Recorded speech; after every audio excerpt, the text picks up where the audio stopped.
what's your kind of main why for wanting to go all in on building an online business and specifically a digital marketing slash website design agency? I just want to be in control of my time. I think that's the most valuable resource we have is in our lifetimes. And if I could choose how much work I put into it, and it's all dependent on how hard I work. So if I don't work that hard, it'll take me a lot more time. And I'm in control of that scenario versus going to somebody else's place of work and clocking in, clocking out, and doing what they have tasks for me. I can do whatever I want, whatever I believe in, basically. Hey everyone, Sean Wiggins here. I want to introduce you to Danielle Graves, fitness model and influencer, owner of Lucid Activewear, and the newest member of my pilot mentorship program. As soon as I spoke with Danielle, I knew she was serious about building a successful digital marketing agency and would be a perfect fit for the program. Her entrepreneurial journey started at 17 years old when she began building a personal brand in the modeling industry. Through modeling, she learned the basics of branding and what a life outside the 9 to 5 actually looks like. She decided then and there that she would never be willing to settle and be a part of the rat race. She's built a reputation as a thought leader in the fitness industry through posting workout videos and other online content. Through instructional workout videos, she inspires other people to embody a life of health, wellness, and fitness.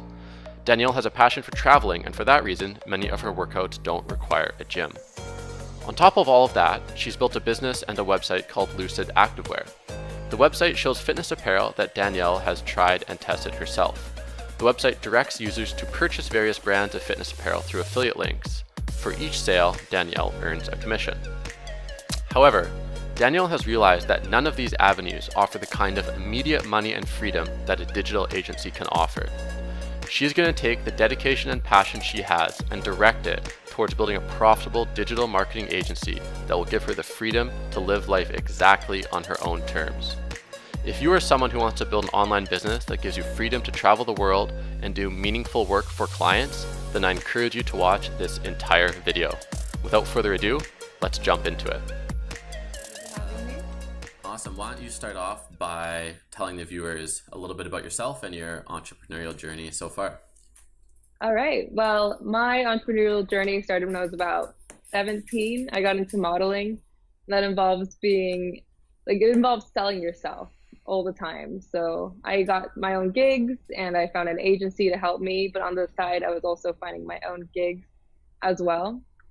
And actually, through all the modeling gigs I did, I met entrepreneurs and I got really interested in what they were doing in the online world.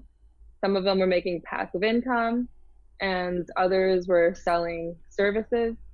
So I ended up getting mentored by one of them that got the most money from passive income. He was making about 1,000 a day just from lead generation.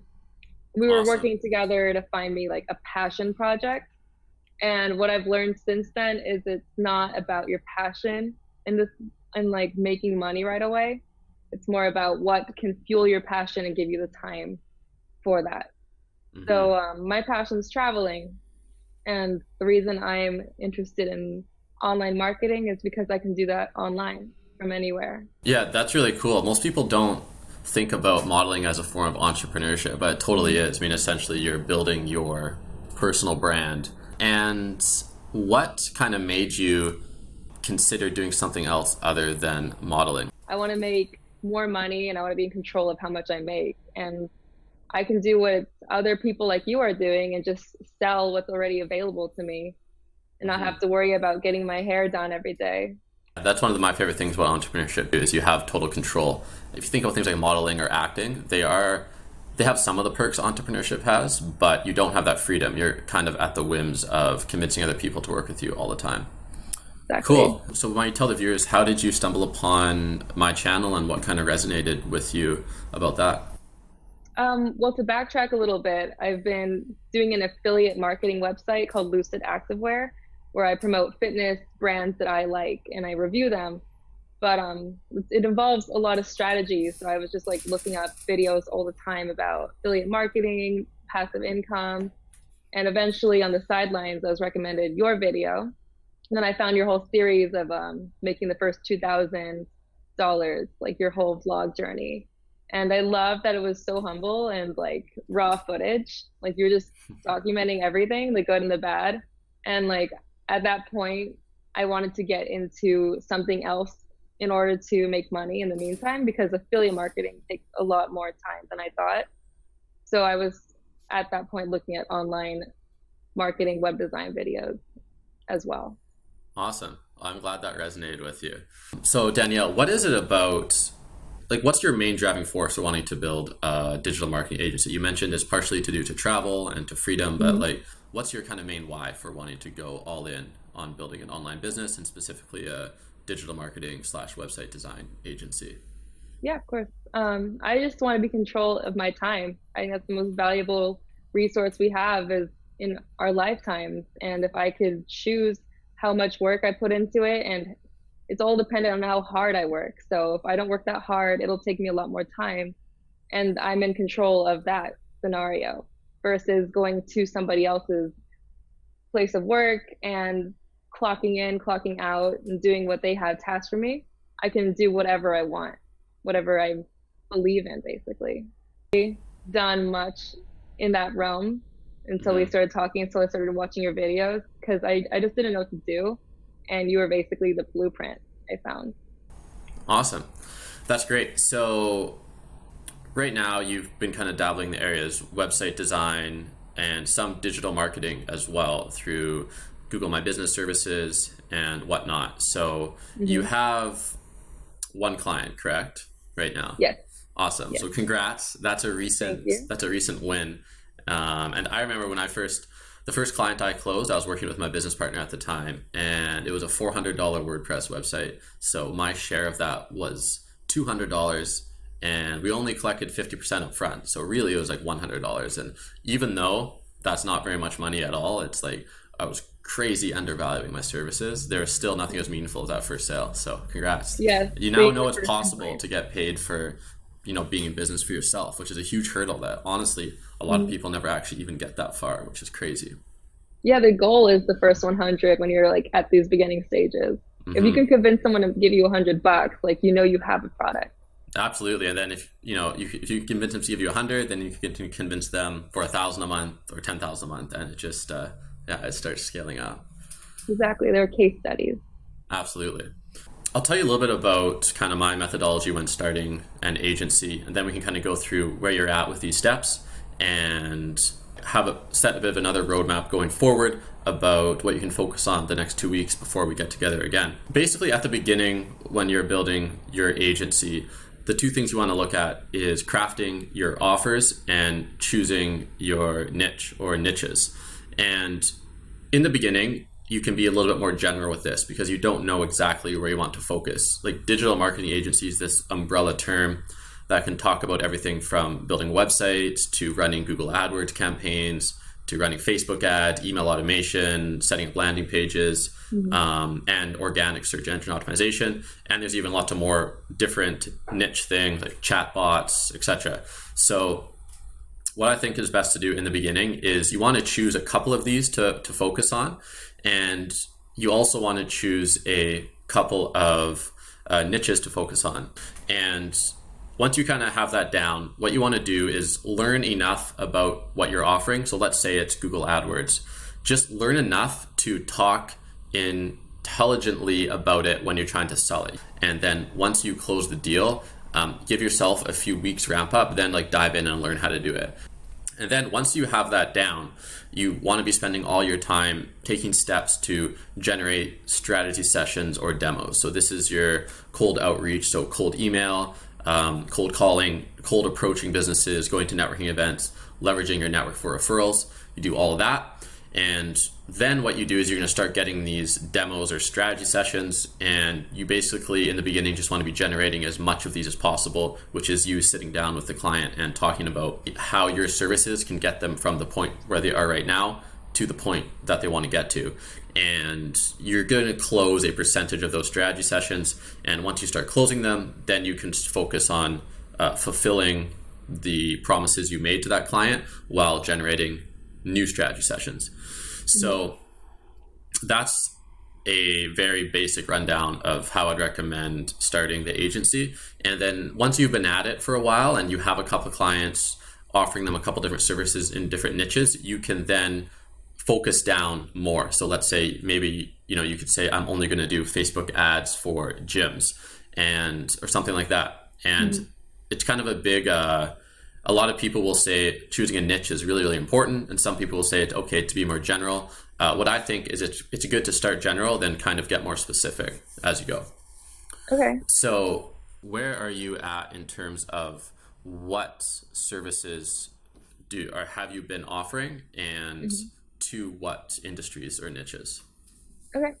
So I've been offering website design and Google marketing services. So the Google marketing is a management service that I can get monthly revenue from.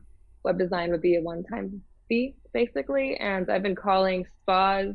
I just started calling tattoo artists because there's so many here in Portland. And I want more high-paying tickets. So I'm hoping that it'll be with tattoo artists and spas that charge about $100 a service.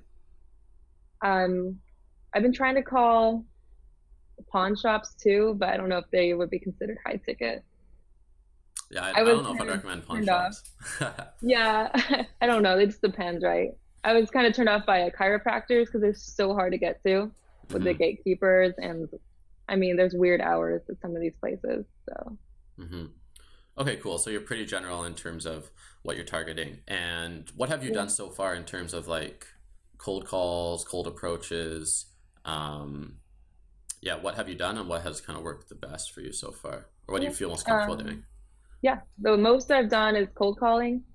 I've tried to like set a 30-minute countdown basically and try to get them in as fast as I can. I used to be very emotional about like who I'm calling and like investing way too much into them.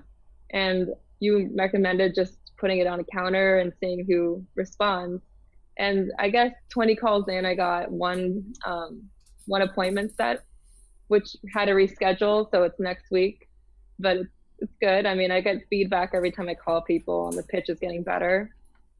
From there, I think my favorite method has been cold approaching, because I can really connect with people on a personal level, not just like a voice on the phone. And that's how I met my first client. Yeah, that's exactly right. So for anyone else watching this, cold calling is when you first start cold calling, and Danielle, I'm sure you basically just said that. In the beginning, you like put so much mental and emotional energy into every call, and like you research the business before you call them, look at their website, like jot down points of what you're going to say, and then like you realize that half the time, just right off the bat, no matter how good your research was, they're just going to say no. And so it's really, with cold calling, it really is a numbers game. And it's a numbers game, and it's B, a game of momentum. Whereas when you get in the habit of calling and not having any fear about the call and just kind of getting into a flow state, then they can feel that on the other end of the phone, and they'll probably respond better as well. For the cold calls, I'd recommend do a little bit more than half an hour, like get it up to like an hour and a half, and just really like go through those calls and get lots of reference experiences doing that. Is there a good time of day? It totally depends on the industry. So when I was cold calling lawyers, for example, I found that first thing in the morning and right near the end of the workday it worked best, because during the middle they're going to be like at court cases or in meetings. So that was one example. And I mean, if you're doing something like tattoo artists, you probably just want to figure out when their hours are, and you want to call them when they're not working with their clients. So it's kind of trial and error. But that's awesome. You got a client through just cold approaching and just walking into the business and talking to the business owner. I think especially at the beginning, that's a great way to do it. That's one of my first clients was a bicycle repair shop, and that's how I did it. I just walked in and talked to the owner, gave him a business card, and that's how it worked. So how many businesses would you say you've talked to in person about working with you? I think 3 officially, like at their business, but basically I've been telling everyone I know I'm a website designer, and some of them own businesses. So I'm just trying to get used to saying that to people. But basically I've done 3 cold approaches. Awesome. So you got 1 client from only 3 cold approaches. Yeah. That's awesome. I think you should focus on that. That's a really good ratio. You're getting a 33% conversion from cold approaching. Imagine, just if you did the math, imagine if you cold approach 10 businesses a day, which sounds like a lot. But I forgot to mention, Yeah, if I you did, forgot to go mention, ahead. sorry. I volunteered for like a huge women's conference and I approached like 20 businesses there probably because it's just like cubicles of businesses. Yeah, But the only issue was I didn't have my cards then. I said I ran out. But I you got like one interest from that after 20 approaches. okay, cool. Yeah, so that's great. So it sounds like you've done cold calling, cold approaching in person, and you haven't done that much of it, and you've already gotten one client. So you just want to keep going with that. And I can talk a bit more about the specifics in a little bit. And how have you found with the one client you have? How did that go? Like when you walk me through the process of how that went from when you approached the person to talking about what you could offer them to the point where they said yes. I approached maybe in March and I just started talking with it's a husband and wife team. So I was talking with the husband and he was more curious about what I'm interested in his shop and what I do. So I just told him what I do basically. And he said that's something I'm really interested in. And I just threw terms at him like SEO and what his site would do well with. And I was looking at it with him right there on my mobile phone. And he's like, I don't know what you're talking about. He's like, my wife built the site on Wix. Maybe you should talk to her about that. And I thought that was a great opportunity because I know Wix isn't known for search engine discoverability. So I just kind of convinced him on that part. I was like, maybe we can work on a website idea. And by then we were already strategizing his like business and how we can expand it. And I mean, I sent him a follow-up email like a day later, and it took him a week to respond after I called, followed up again. And then his wife finally emailed me, let's say 2 to 3 weeks later. And I made an appointment with her that Thursday.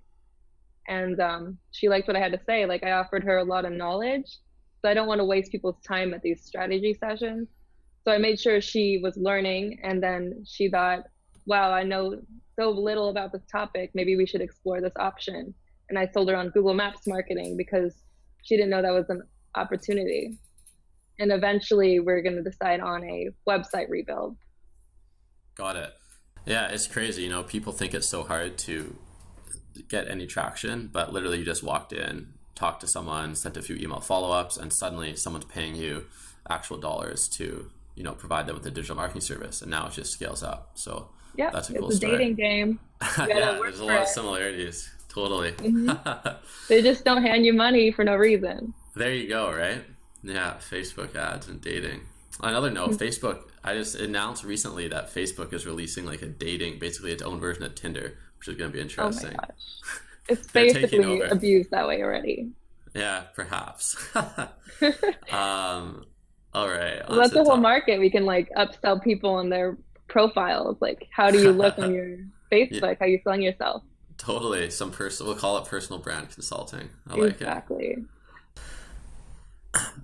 Basically, yeah. Okay, that's great. So you've gotten your first client, which is already a huge milestone. You did that from in-person meeting to follow-up, and that's another important thing is the follow-up. So, fortune is in the follow-up. I don't think I've gotten any clients just from the first meeting. So like you discovered by emailing them repeatedly, you want to keep following up until they basically say yes or say to go away. And more often than not, it's going to be in one of those follow-ups that they end up doing business with you. What would be good to talk about is your goals over the next 2 weeks. So to keep you accountable in progressing forward. And the way I like to set up goals is basically put them under 2 categories. One of them is under the fulfillment of your current clients, and then the other one is under prospecting. So under fulfillment of your current clients, you want, even though this is your first client, and what was their monthly management fee again? $100. Okay, $100. So yeah, obviously you're going to increase those prices more, and $100 is technically undervaluing your services, but that's fine because having them as a portfolio means that you'll be able to leverage this, and the next one you can sell it for $500, and then after that you want to work your way up to, I would say $1,000 a month or higher, ideally in the next couple of months. So definitely doing a good job with this one person is going to be important. So that would be one of your goals, is fulfilling this client properly. And the next goal would be, what are you going to do to keep your prospecting machine moving forward? And this could be prospecting is kind of broken down into two phases when you're starting out, which is taking steps to generate strategy sessions or demos, and then doing the strategy sessions slash demos. So it would be good to have some kind of a weekly goal of how many outbound cold emails or cold approaches of businesses you're going to want to do, and then a target of how many strategy sessions to have. And I wouldn't recommend necessarily setting a goal for yourself of how many clients to close at this point. What you really want to focus on is just getting the strategy sessions slash demos, because when you're doing those, you're going to learn so much about how to sell your services, what you need to learn more of, what people actually want. And it is a game of numbers at the end of the day, where if you do 10 strategy sessions or demos, chances are at least one of those will become a client. Those would be the two kind of goals that you would want to set going forward. So with your current schedule, what do you think would be a realistic thing to set in terms of cold approaching businesses, cold calling, and aiming for strategy sessions on a weekly basis? Does anything pop to mind there? I have a lot of time. Perfect.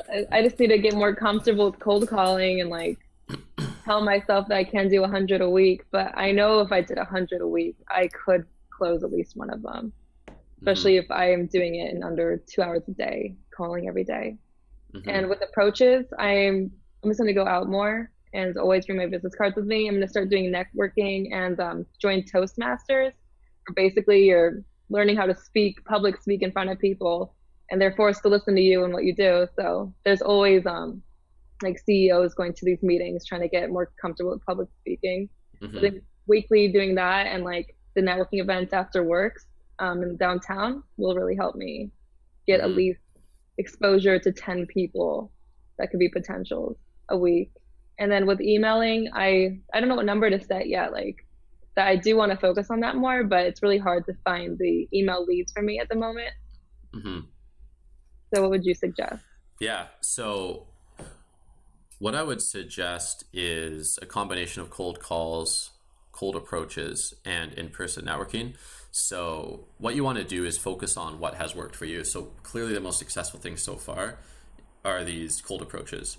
Now, what I'd recommend doing is, if you want to say you're going to do 2 hours every morning of prospecting, and prospecting is always the hardest thing to do, so you want to do it in the morning when you're feeling good, or whenever it is you feel the best. It could be not in the morning, maybe after a workout or something. And I would say go for approach 3 businesses in person every day. And that shouldn't take more than 1 hour to do that. You could do it in half an hour. Just if you go to a neighborhood, just walk down and go to the store and say, hey, I was just walking by, I want to introduce myself. I work with small businesses to help them with their online presence. You could focus on both websites and Google My Business optimization. So you could do 3 approaches of businesses in person a day. And then in terms of, I think it'd be good to do an hour on cold calling and an hour on businesses. So maybe say between 10 to 15 cold calls each morning, and then go out and approach 3 businesses. And then on top of that, maybe attend 2 networking events a week. And just start with that. And the important thing with these type of goals and accountabilities is to make sure you hit them 100%, and then do that for 2 weeks and record what happens. So have an Excel sheet open and just record what happens in each cold call. They said yes, they didn't answer, they said no, what happened with each cold approach, who did you meet in the networking event. Then after 2 weeks, we can look at that again and see what worked best and what didn't work as well. And then the next 2 weeks, we'll just focus more on what worked best. And it's really that simple. People make it out to be much more complicated, but let's just focus on that. We can do in total approach 3 businesses a day, do 10 to 15 cold calls a day, and go to 2 networking events with the intention of meeting people to sell your services to. I think those would be great prospecting goals. Okay. With the cold approaches, should I show them their website and be like, I see opportunities, or should I just introduce myself and tell them what I do? I would say both. So one of the things I loved to do when I was cold approaching businesses on the street to sell them websites was I would load it up on my phone, and I would look for businesses that didn't have a website that was mobile device optimized. So if it didn't display properly on the phone, and then I would go in there, introduce myself, tell them very little bit about what I do, and then tell them that I noticed that your website's not mobile device friendly. I have it right here. Do you see how? Then show them how maybe the text is, hanging off the edge, or if it just doesn't look proper on the phone. And then I would tell them that 60% of internet traffic is on mobile devices, and that would be kind of my hook. Okay. So I'll keep you accountable for those goals. And honestly, Danielle, if you just do those things and actually stick to it, you're going to see more clients coming in. It's going to be crazy. The business is going to literally grow before your eyes, and you'll realize that it wasn't that complicated. Like, a lot of entrepreneurs will start doing something that works, and then they'll, for some reason, switch it up. So if you're already getting good results from cold approaching businesses, just keep cold approaching businesses until you're making like $5,000 a month of profit, and then do something else. So if you just stick to the fundamentals, then the results are going to be really, really strong. The last thing to remember is that with entrepreneurship, the growth curve is always exponential, whereas with a job, it's linear. So in the beginning, you're going to think you're making slow progress, but you're actually not, because you're moving along that exponential growth curve, and the actions you take today will pay off exponentially down the road. So it's just about, the hard part is in the beginning, which is where you're at right now. So if you stick to those accountabilities and those goals, then there's really no path you can go other than being successful, as long as you're doing the basics properly. Absolutely. Yeah, the hardest part isn't here. It's self-belief and building momentum. Yeah, I mean, we live in the age of information. Like, all the information you need can be freely or very cheaply found on the internet. It's just about how do you properly focus and apply that. Having the right mindset to keep going, and having someone to keep you accountable with that helps too. Definitely. So the last technical thing I want to talk about is, you've done websites and Google My Business listings optimization. What one of those do you kind of gravitate towards more, or do you think you'll focus on both of those going forward? I would like to focus on web design because it's a higher ticket. But then again, the Google marketing would be a sell afterwards, because then I could want a monthly subscription. And it takes me less time to do the Google marketing, honestly, because I would outsource the web design. I mean, they work hand in hand. It's basically a good option when they don't want to build their website right now. Although websites are higher ticket, you'll find that as you get further into the business, you're going to love that recurring revenue. So that's something to think about too. But like you said, I think they can go hand in hand. So that's perfect. You sell them a website and then have the add-on SEO, Google My Business package too. That sounds good. That's a great place to start.